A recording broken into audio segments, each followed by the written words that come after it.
Thanks for stopping by. I recently made this tool holder to get some of my hand tools up off of my workbench, and between the convenience of having everything stored so close to hand and the beauty of the walnut itself, it's inspired me to get some of my other tools into, shall we say, better circumstances.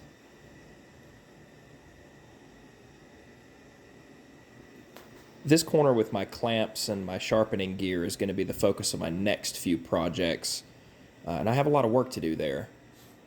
The project I'm working on today, however, is mostly for these hand planes and some of my other specialty planes. Ignore my horrible power tool conditions down there, but for today I'm going to try and get these into a cabinet, and what better way to build a cabinet for hand tools than with hand tools, so follow me along on this process and I'll get the stock prep started soon. Like most of the wood that's in my shop, this lumber has a special story. It came from one of my neighbors who recently passed, and we got the privilege of going through his downstairs where he kept his shop for many years. In digging through, we found these true 1-inch thick pine boards. As you may or may not know, 1-inch thick pine at your big box store is actually 3/4, so it was a pleasure to find something just a little bit bigger. And in actuality, it's actually closer to 1 1/16, so by the time I get some of these age coloration taken off of it, it should plane down to be right at 1 inch. Boy, it's hard to beat the sheen that a nice sharp hand plane leaves.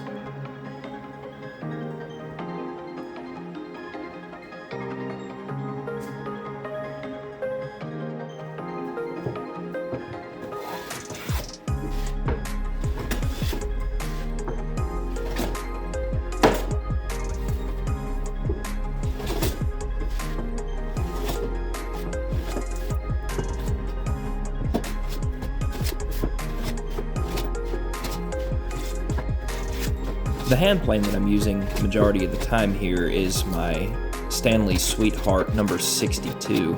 It's a low angle jack plane, and it does the majority of the work. It has an adjustable mouth, and you can get a couple different types of blade for it, so it really is the all-in-one hand plane if I could only have one.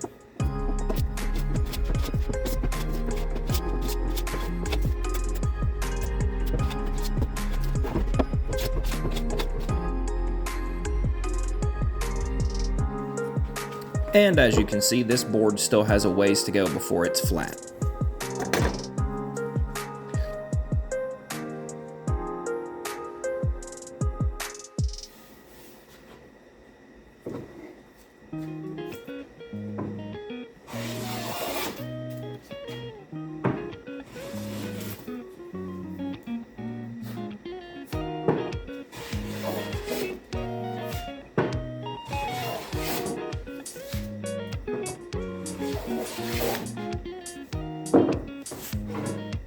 Some of these boards had grain that was a little bit tough to read.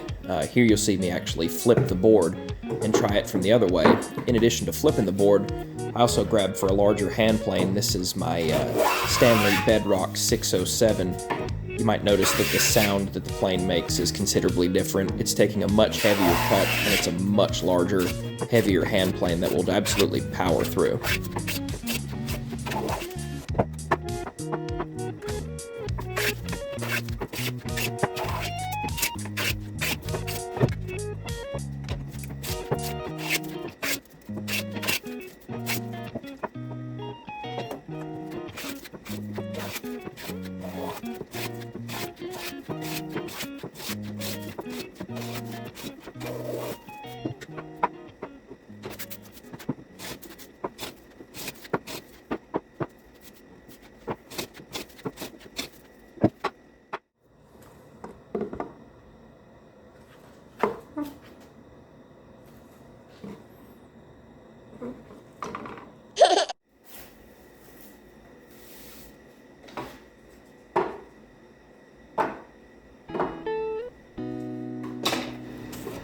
As I checked this board, I realized that I had a hump in the middle, and a lot of times the easiest way to do that is actually to traverse the grain. The hand plane has an easier time cutting through the fibers going this direction versus along the grain because they're not supported nearly as well.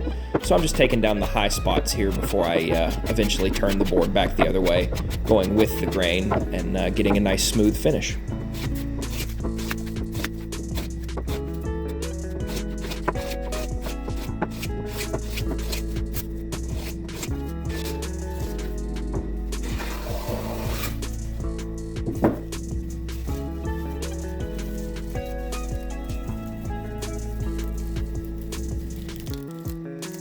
Crispy.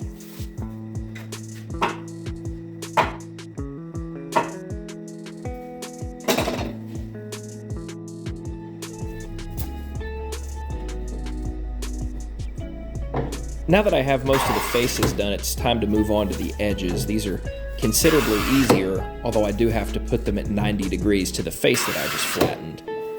Now these boards have been cut to a rough length, but they're not at their final length yet, so you'll see almost like a divot on the left-hand side of the screen there at the end of my stroke.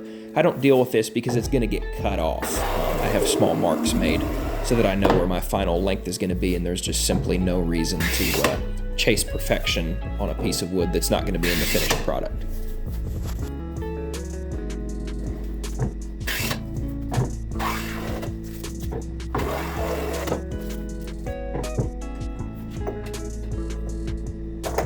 After checking for square, I realized that I'm a little bit high on what would be the inside of the board closest to the bench, so it may have been hard to tell there, but I actually held the plane towards the inside of the board. That way I could take down the high spot, bring it back to 90, and then come in with the low-angle jack plane to smooth out the rougher cut that my Stanley bedrock leaves.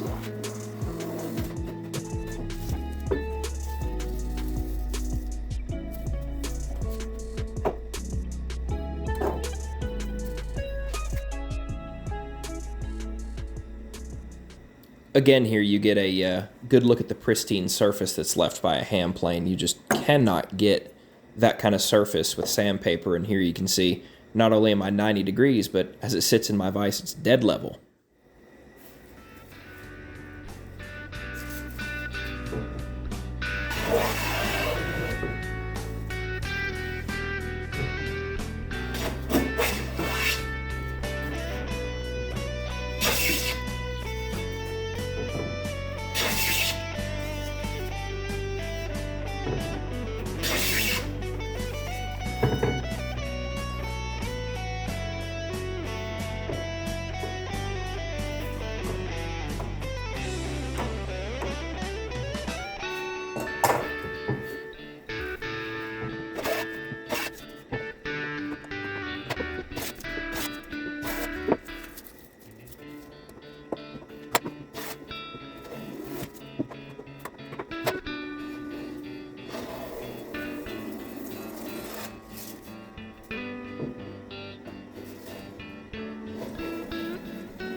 Here's probably a better angle where you can see me holding the plane off to the inside of the piece again, trying to bring that high spot down and bring it back to 90.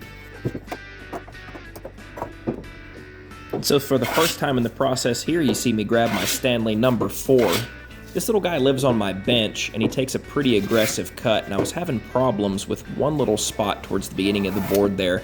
And so bringing in a smaller hand plane allowed me to target a smaller spot because he would simply ride the in and out of the hills and valleys instead of cruising over the tops of them.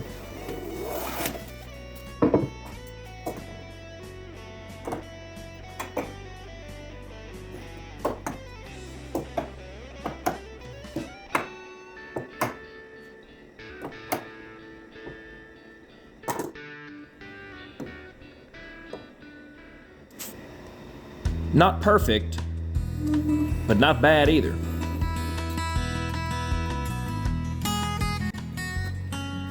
Here you have the boards all planed up, edges and faces just waiting to be cut to length, and then it'll be time for joinery. So thanks for stopping by. hope you enjoyed this, and I hope you were inspired to get into your shop and do something for yourself, build something with your hands.